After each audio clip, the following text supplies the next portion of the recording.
Welcome to Abrar electrical world YouTube channel. आज का topic है arc fault protection in medium voltage switch gear.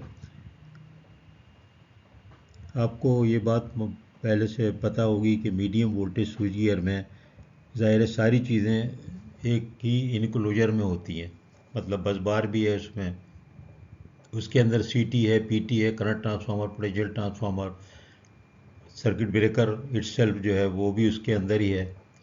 वो कभी SF6 के के फील्ड कंपार्टमेंट में होता है, कभी वो वैक्यूम होता है, कभी ओपन में भी हो सकते हैं, जैसे हाई स्पीड हमारे अर्थिंग स्विचेस वगैरह होते हैं, या रिंग मेन यूनिट में जहाँ पर के फ्यूजेस भी लगे होते हैं, सब ओपन होते हैं ना। केबल टर्मिनेशन है, कनेक्शन है सारे, तो ये सारे के सारे ओपन होते हैं। और आपको ये बहुत सी हमारे वीडियो लेक्चर में देख चुके होंगे, आपके इनमें जो वर्कमैनशिप है उसकी वजह से भी मुख्तलिफ पॉइंट पे पार्शल डिस्चार्ज होते रहते हैं, वैक्यूम या वायर्ड होते हैं उसकी वजह से उसके अंदर। इसके अलावा ट्रैकिंग भी होती रहती है, मॉइस्चर और डस्ट उसके अंदर भी जाता है। ये सारे के सारे स्विच गियर आपने देखे हैं, ऑपरेट किए हैं, ट्रॉली को आप बाहर अंदर जब निकालते हैं आपने देखा सब ओपन होता है, यानी वो एटमॉस्फेरिक के साथ उनका कोई सीलिंग ऐसा नहीं होता कि बिल्कुल ही वो सील्ड हो, सारे के सारे ओपन टू एटमॉस्फेयर होते हैं। तो dust and dirt and smoke और सब चीज़ उसके ऊपर जमती जाती है, और उसकी वजह से भी ट्रैकिंग और फ्लैश ओवर होने के चांसेस होते हैं। तो पहले ये भी होता था कि आप उसके अंदर आप टेम्परेचर के सेंसर लगा दें, और अगर टेम्परेचर उसका बढ़े तो वो डिटेक्ट कर लें। तो वो जो है ना बड़ा स्लो मेथड है, क्योंकि अगर आप उसको टेम्परेचर जो है वो इतनी जल्दी राइज नहीं होता और टाइम लगता है। तो एक तरह का इंसिपिएंट फाल की तरह रहता है वो, और फिर वो जब बहुत ज़्यादा बढ़ता है तो फिर फ्लैश ओवर हो जाता है। इसके अलावा ये इसके प्रिंसिपल में ये भी है कि सिर्फ आप करंट बेस कर लें, क्योंकि इसकी वजह से करंट जो है वो जैसे लीकेज करंट का सर्किट ब्रेकर होता है, आपकी हाउस वायरिंग में भी होता है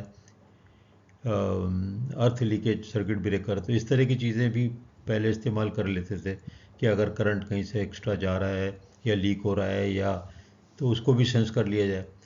या कभी ये भी होता है कि साउंड जो उसकी वजह से पैदा होती है, पार्शियल डिस्चार्जेस और ये आर्किंग की वजह से, वो साउंड को भी चेक कर लिया जाए। तो ये सारे मेथड बड़े स्लो होते थे। तो अब रफ्ता रफ्ता ये हुआ कि ऑप्टिकल सेंसर, यानी कि लाइट बेस्ड के लाइट, क्योंकि हर जो डिस्चार्ज होता है वो थोड़ी बहुत लाइट उसमें से एमिट होती है। तो अगर उस लाइट को कैप्चर किया जाए और लाइट को ही सेंस करके कोई इंस्ट्रूमेंट को ऑपरेट कर दिया जाए, तो वो जो है ना बहुत हाई स्पीड हो जाता है। और हाई स्पीड इतना है कि अब इनका टाइमिंग जो है वो 1 मिली सेकंड तक हो गया है, जबकि पहले ये 50 मिली सेकंड तक ये जो होते थे ना कन्वेंशनल। इवन करंट बेस जो है, या करंट उसका अगर बढ़ जाए तो उसकी वजह से ट्रिपिंग हो, तो वो भी 50 मिली सेकंड तक चले जाते थे कन्वेंशनल। लेकिन अब जो लेटेस्ट सिस्टम्स हैं वो ये हैं कि करंट और ऑप्टिकल दोनों को यूज़ करते हैं, और सीटी से भी करंट लेकर के भी रिले को जाता है, और जो लाइट है सिग्नल वो भी जाता है। उसकी वजह से ये भी फ़ायदा है कि एक किस्म को समझ लें एंड गेट हो जाता है, कि उसके दोनों ही सिग्नल अगर आएंगे तो उस वक्त भी ट्रिपिंग होगी, वरना ट्रिपिंग नहीं होगी, कि बिला वजह फालतू ट्रिपिंग भी ना हो, कि छोटा मोटा कोई आर कहीं से हुआ, लाइट आई और वो ट्रिप हो गया। तो उसके लिए उन्होंने ये सिस्टम है कि उसका करंट भी मॉनिटर करें। करंट अगर बढ़ता है एक हद से, सिटी में जो करंट है वो अगर एक हद से बढ़ता है तो उस वक्त फिर वो ट्रिपिंग कर दे। तो अब जो लेटेस्ट आप देखेंगे तो वो बड़े हाई स्पीड 1 मिली सेकेंड और उससे भी कम के, ये इसमें ब्रेकर का टाइम शामिल नहीं है। ब्रेकर का टाइम अपना जो भी होगा 4-5 साइकिल वो तो ऐड हो जाएगा, लेकिन बड़े हाई स्पीड हो गए हैं और काफ़ी सेंसिटिव हो गए हैं, जो कि करंट और फ्लैश जो लाइट है दोनों को यूज़ करते हैं एज ए सेंसर।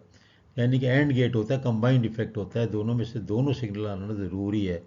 और फाइबर ऑप्टिक का इस्तेमाल भी इसके लिए कर लिया गया कि फाइबर ऑप्टिक में जो स्पीड ही बहुत बढ़ जाती है, तो फाइबर ऑप्टिक का इस्तेमाल भी हो गया इसके अंदर।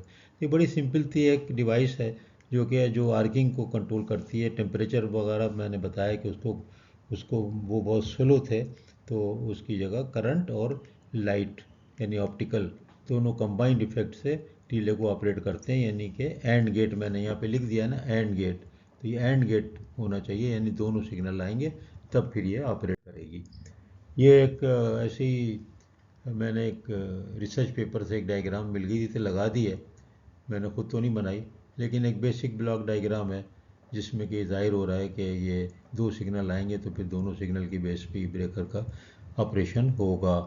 तो सिंपल था ये, इतना कोई कॉम्प्लिकेटेड मैटर नहीं है। आपको सिर्फ इसका पर्पज़ मालूम होना चाहिए, क्यों ये चीज़ इस्तेमाल होती है और इसकी क्या वजह है और इसकी स्पीड क्या है, तो इतना आपके लिए काफ़ी होगा।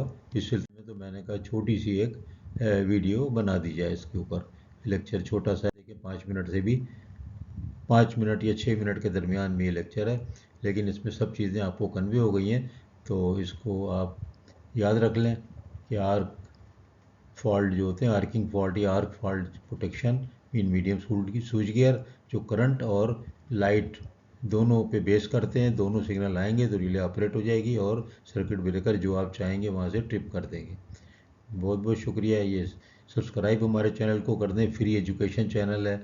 और ख़ास तौर पे जो फैक्स डिवाइसेस के मेरे लेक्चर हैं ज़रूर देखें, क्योंकि वो बहुत ही इंपॉर्टेंट हैं। ये चीज़ें तो फिर भी बहुत कॉमन है, लेकिन फैक्ट डिवाइसेस पे मैंने बहुत कोशिश की है कि बड़े सिंपल तरीके से लेक्चरों को बनाया है। आप देखेंगे तो यकीनन एंजॉय करेंगे और उसमें आपको इतना टेंशन नहीं होगा। क्योंकि किताब में आप देखेंगे 100 पेज या 30 पेज या 20 पेज को मैंने उसको 5 मिनट में समोया है, लेकिन अपने स्टाइल में मैंने उसको चेंज किया है और सारा अपने एक्सपीरियंस भी डाला है।